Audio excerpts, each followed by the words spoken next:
You ever see me eat a pogo stick? I don't know if eat is the word I would use. I can take off the cornbread in one swoop. That's impressive. You know, you should see what he does with his mouth.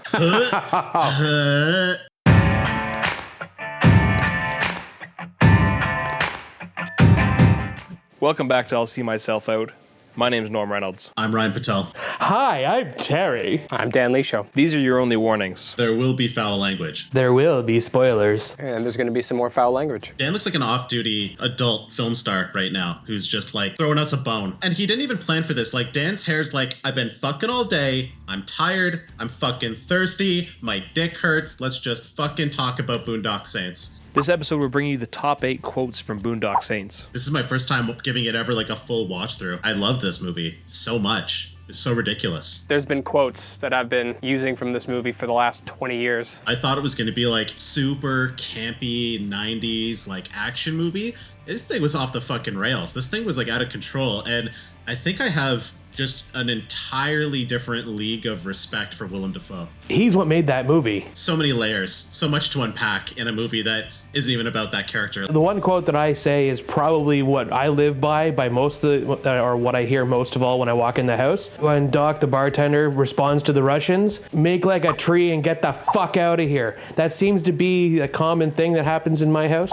I think I've opened my mouth one too many times. I use that all the time. I've heard you say that to me many times.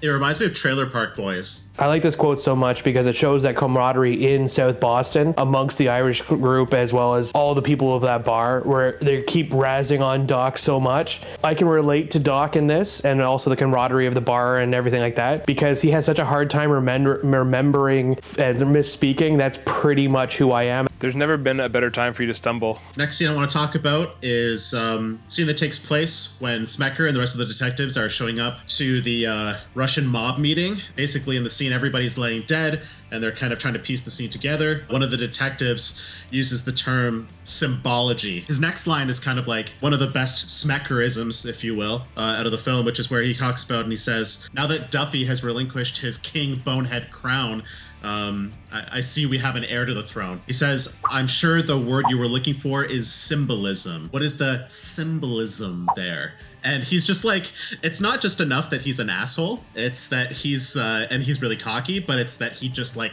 crams it down everybody's throat throughout the movie. When he says, what's the symbology there? He can tell that he's about to like take control for a second and that he wants to seem super sophisticated. And he comes out with symbology as opposed to symbolism. The reason why I think that's funny is because it was probably a week and a half ago.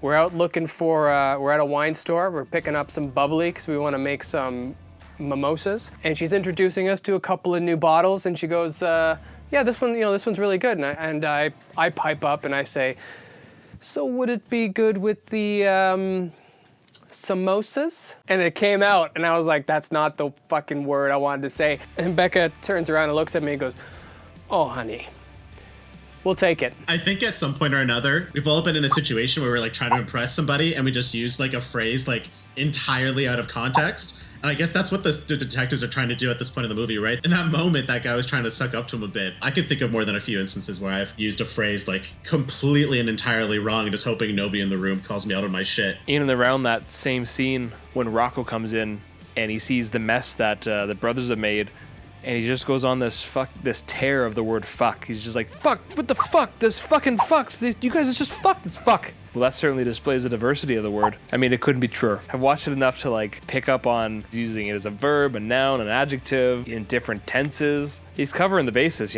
So the next quote takes place in Rocco's girlfriend's apartment. Rocco loses his shit, slams the coffee table, the gun goes off, hits the cat, and blood splatters all over the wall. And the quote is it dead? And there's nothing left of the cat. The cat's all over the walls. But that just kind of shows the level of intelligence that Rocco has. There was like some debris hanging a little bit. It was like little pieces of cat material on the wall. Yeah, there's definitely fur and blood. That's all you got to see. When that scene happened, when he hits the table, I actually jumped and almost screamed a little. Well, it's just one more example of how, like, Rocco can't do a fucking single thing right. He can't even express himself in a moment of anger without turning a situation into a total fuck show. I don't think this line made the list, but Rocco's also one of my favorite characters because after he comes back from killing the people in the diner, he goes, "Did anybody see you?" He goes, "Oh man, I might as well have been posting flyers."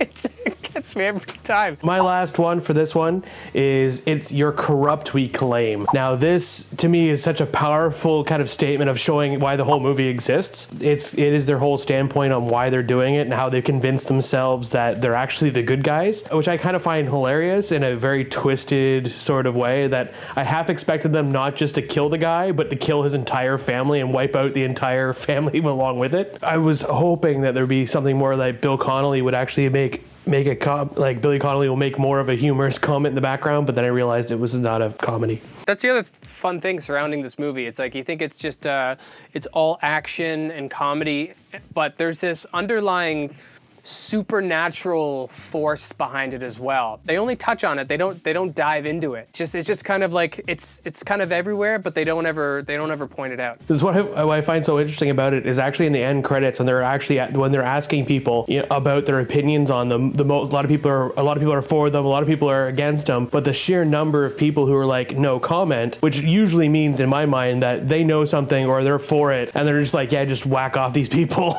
Whack them right off. Whack them right off. Repeatedly whack them off. You're whacking people with both hands at this rate. So I think I have to say this quote, I think, is my favorite quote out of the entire movie because I think it has like the most authentic acting out of the entire movie. Rocco loses his fucking mind talking to his girlfriend. His girlfriend's just getting on his shit right now. And like, I felt like this was the moment when Rocco just like fucking lost it, like fully lost control. And he wasn't like a calm character to begin with. And the line he says after pulling a gun on his girlfriend and his girlfriend's friend is, "I can't buy a pack of smokes without running into 9 guys you fucked." And he says it with so much force that like you don't know his girlfriend, you don't know anything about their relationship, but like you just feel like it's a triumph. Like for him, like you feel like he really just got something serious out of his system. It's amazing what you'll say when you think you're gonna die. When the brothers come into the precinct and they're in the interview room with Agent Smecker, they're free to go, but they don't want to leave just yet. And the officer that's in the room with them is like, "Oh, you guys, we have a holding cell you guys can stay in." And then he kind of has like he offered something he wasn't sure he could. And he looks at Smecker real quick, and he's like, "Can they stay?" And he just gives us like the sassiest, "Well, we'll have to ask your mother, but it's okay with me if your friends stay over." Okay, so the final quote is when the Irish detectives finally produce some half-decent evidence or some well-rounded theories. Smecker ends up being pretty impressed with them and said, "Wow, 2 sound theories in one day. Kind of makes me feel like river dancing." And then he river dances. My favorite part of that particular moment when he river dances is like he's literally right on top of a corpse. Like there is a body right by his feet, and he's just river dancing. I'm not a river dance professor, scientist, doctor, but it's pretty impressive. It's pretty impressive from an outsider's point of view. I couldn't do that. All right, guys, that's been our favorite 8 quotes.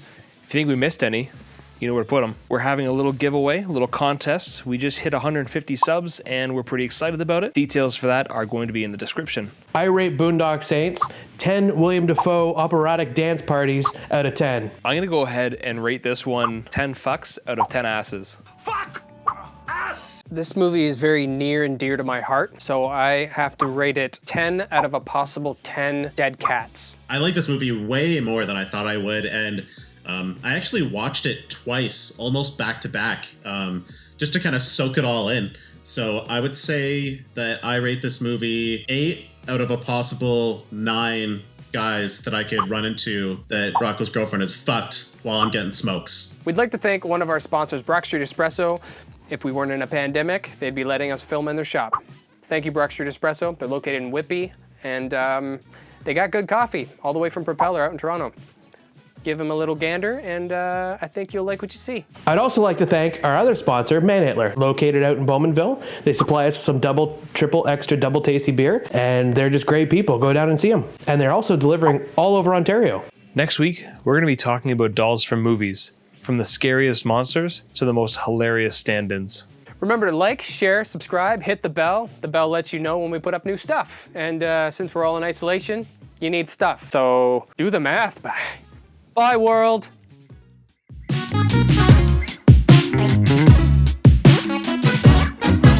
I understand why you lose track of what season it is, Dan, because you've just been deep scuba diving in an ocean of human flesh and bodily fluids all day, so. All I know is it's mating season. Yeah, it was a rough day. I had to let my fluffer go. He was... Okay, hold on. Don't even continue. Because having to let your fluffer go, as though they weren't ready to go immediately as soon as they could, like, sorry, Tim, I don't need you anymore. Like, look at your dick. What are you gonna do without me?